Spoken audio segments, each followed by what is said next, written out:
Hello friends. आज की meeting काफ़ी सुपर्ब रही। इसीलिए कि आज की मीटिंग में जो प्रॉब्लम्स थी आपके बैंक अकाउंट से लेकर के उसका सलूशन बताया गया।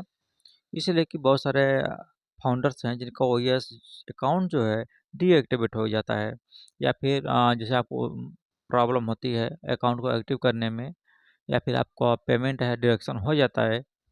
पर डिडक्शन होने के बाद आपको कोई मेल या किसी तरह का ओटीपी नहीं आता है, आपका पेमेंट फेल शो करता है। तो तमाम तरह की ऐसी प्रॉब्लम आ जाती हैं जिससे कि फाउंडर को समझ में नहीं आता को इस कंडीशन में वो करे क्या। या बैंक पे जाए, या फिर टिकट रेज करे, या फिर दोनों करे, या कुछ भी ना करे, कितना वेट करे। तमाम तरह के क्वेश्चन उसके माइंड में रन करने लगते हैं। क्यों? क्योंकि उसका पैसा डिडक्शन हो जाता है बट इसका अकाउंट जो है एक्टिवेट नहीं हो पाता है। तो इसमें मीटिंग में यह बताया गया है कि सबसे पहले आपको अपनी जो बैंक अकाउंट है उसको अच्छी तरीके से रखना है। अच्छी तरीके से रखने का मतलब आपका जैसे आपका आईडी, पासवर्ड इसको कंफर्म होना चाहिए, और उसमें ईमेल आईडी होना चाहिए, और आपका जो ओटीपी है, कौन सा नंबर आपने दिया हुआ है, वो नंबर आपको कंफर्म पता होना चाहिए। अगर नहीं पता है तो आप जाके बैंक अकाउंट में अपने नंबर को उसमें ऐड करवा दीजिए। जो आपके पास पर्सनल मोबाइल होता है उसी को नंबर ऐड करवाइए, न कि कोई फैमिली मेम्बर या कोई दूसरा। इसलिए कि यह बहुत ही इंपॉर्टेंट रोल प्ले करता है आपके बैंक अकाउंट से रिलेटेड। कोई जब भी आप कोई ट्रांजेक्शन करते हैं, पैसे डिपॉजिट करते हैं, या जो भी करते हैं, विड्रॉल करते हैं, निकालते हैं, तो इस कंडीशन में जो अमाउंट आपका प्लस होता है, माइनस होता है, जो भी डिडक्शन होता है, जो भी एक्टिवेशन होता है, उसकी हर हरकत, हर ट्रांजेक्शन कर सकते हैं, वो उसका मैसेज जो है आपके मोबाइल के थ्रू ही आपको पता चल पाता है। अगर आपने इस तरह से नहीं किया हुआ है, तो अगर दूसरे का मोबाइल आपने दिया हुआ है तो आपको पता नहीं चलेगा कि आपका अकाउंट तो एक्टिव है, या जो भी है आपका पैसा अगर कट भी जाता है। आपके अकाउंट में रॉन्ग मोबाइल नंबर ऐड होने से आपका अगर कोई ट्रांजेक्शन करते हैं तो होता नहीं है, फेल बता देता है, या फिर कोई ट्रांजेक्शन होता है तो आपके पास जो मैसेज आता है वो आपके पास पहुंच नहीं पाता, आपके पास भाषा नहीं हो सकती है, या नहीं हो पाता है।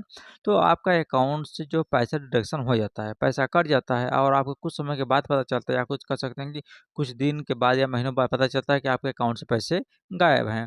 इसलिए अपने अकाउंट को पहले बात तो उसको एक्टिव रखिए, और ईमेल हो गया, आप ओटीपी के लिए आप मोबाइल नंबर है उसको अच्छी तरीके से रखिए।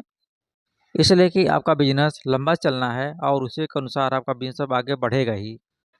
पेमेंट फेल होने का रीज़न ये है कि जैसे ओटीपी आता है, ओटीपी अगर आप नहीं डालते हैं, या उसमें किसी दूसरे का मोबाइल ऐड है, तो ओटीपी दूसरे मोबाइल पर चला जाएगा। तो जब आप ओटीपी नहीं डालेंगे तो पेमेंट फेल होना स्वाभाविक होता है, और पेमेंट फेल होता है तो इस तरह से आप क्या करेंगे, आपका पैसा ब्लॉक होकर डिडक्शन हो गया, आपका अकाउंट एक्टिव नहीं होगा, और आप सपोर्ट को टिकट रेज करेंगे, और टिकट रेज करेंगे, या फिर वहाँ से रिप्लाई नहीं आएगा, समय लगेगा, आप तुरंत भाग के बैंक में जाएंगे। कुछ लोग बताएंगे आप बैंक में जाइए, बैंक में जाएँगे, फिर वहाँ से क्या होता है, आपकी कंप्लेंट के ऊपर कुछ एक्शन लिया जाता है, और इस एक्शन से क्या होता है कि कंपनी को नुकसान भी होता है।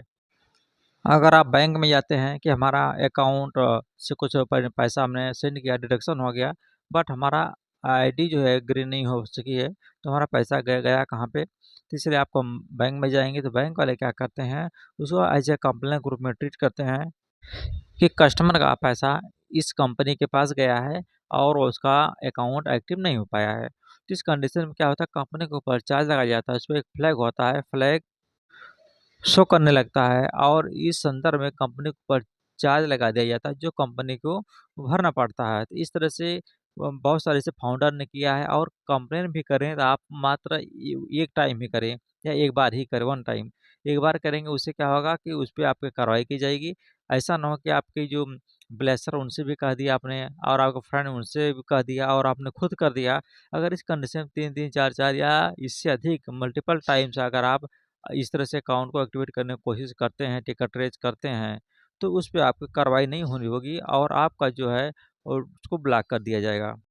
इस तरह से जो आपका टिकट रेज़ करेंगे वो ब्लॉक हो जाएगा, और उसका कोई भी किसी प्रकार से कोई रिप्लाई नहीं आएगा। तो इसको आप ध्यान में रखते हुए सिर्फ़ एक बार ही टिकट रेज़ करिए, और आपका पेमेंट फेल होता है तो कम से कम 48 आवर्स का आपको इंतज़ार करना पड़ेगा।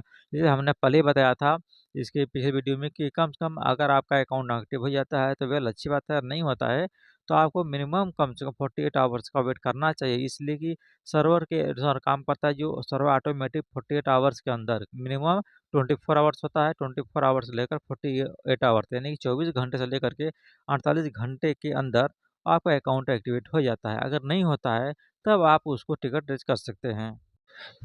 आई होप आपको समझ में आया होगा कि आपको अकाउंट कैसे रखना है, टिकट कब रेज़ करना है। इस तरह से इन्फॉर्मेशन बहुत सारी है। फिर मिलते हैं नेक्स्ट वीडियो में। Thank you.